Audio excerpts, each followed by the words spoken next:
जा पाती, लेकिन मैं लंगड़ी हूँ। गुड़िया बेटी, क्या आपको भी बेर खाने हैं? हाँ मम्मा, मेरा दिल तो बहुत है, मगर मैं लंगड़ी हूँ।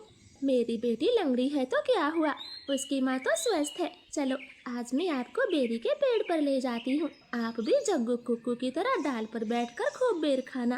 अब जल्दी चलो। फिर एक टोकरी में गुड़िया को बिठाकर मम्मा चिड़िया भी घर से बाहर चली जाती है। खट्टा मीठा बेर है, दिल कर रहा है इसकी गुठली भी खा जाऊं। नहीं जग्गू, गुठली नहीं खाना, बेर बहुत है, तुम बेर को ही खाओ। मैं तो कुछ बेर अपने घर भी लेकर जाऊंगा। कोको दोस्त, वो देखें, आपकी मम्मा भी इसी तरफ आ रही है, शायद उन्हें भी खट्टे मीठे बेर खाने होंगे। फिर मम्मा चिड़िया गुड़िया के साथ पेड़ पर बैठ जाती है। गुड़िया तो कई महीनों के बाद घर से बाहर आई थी, वो बहुत खुश होती है। यहाँ कितना अच्छा लगता है, खुला आसमान, चारों तरफ पेड़ पौधे और ताजी ताजी हवा। लो गुड़िया बहन, ये बेर खाओ, ये और भी मजेदार है। ऐसे वो तीनों गुड़िया को बेर तोड़ तोड़ कर खिलाते हैं। दूर छिपी हुई बुरी चील उन पर नजर रखे हुए थी। अरे वाह, एक साथ चार चार शिकार है, किसी एक का खात्मा तो हो ही जाएगा, बड़ी तेज भूख लगी है। फिर वह बुरी चील धीरे धीरे बेरी के पेड़ तक पहुंच जाती है और एकदम से उन्हें घेर लेती। जग्गू और कुक्कू तो डर के मारे मम्मा चिड़िया के पीछे छिप जाते हैं। सब ऐसे ही खड़े रहो, अगर एक भी भागा तो कच्चा चबा जाऊंगी, बड़ी तेज भूख लगी है मुझे। नाना चील जी, हमें जाने दे, हमारी जान बख्श दे, छोटे बच्चों पर रहम करें। नाना चिड़िया, किसी एक को तो अपना शिकार बनाकर ही खाऊंगी। चील उनके सामने बैठी थी, तभी धीरे से जग्गू कौवा कुक्कू के कान में बोलता है, कुक्कू दोस्त, इस चील को गुड़िया को सौंप देते हैं, वैसे भी गुड़िया लंगड़ी है, ये जी कर क्या करेगी, कम से कम हम तीनों की तो जान बचेगी। जग्गू की ये बात सुनकर कुक्कू तुरंत अपनी माँ से बोलता है, मम्मा मम्मा, गुड़िया को यहीं छोड़ दो और चलो यहाँ से, हम अपनी जान बचाते हैं। हाँ भाई, ये भी ठीक है, मेरा काम इस लंगड़ी चिड़िया से ही चल जाएगा, तुम सब चले जाओ।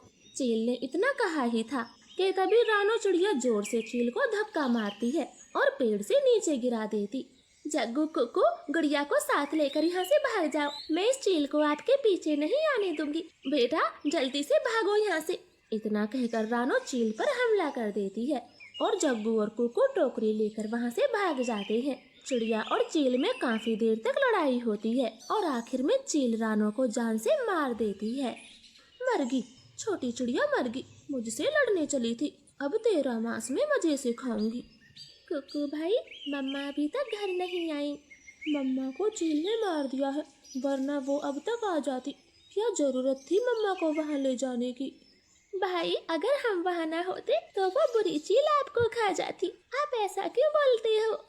नहीं, हम चील के हाथ कभी ना आते, वो तो तुम साथ में थी, इसलिए मम्मा ने चील से लड़ाई करने की सोची। तुम लंगड़ी थी ना, माँ को तेरी वजह से मरना पड़ा, अब तू ही माँ की हत्यारन है, समझी?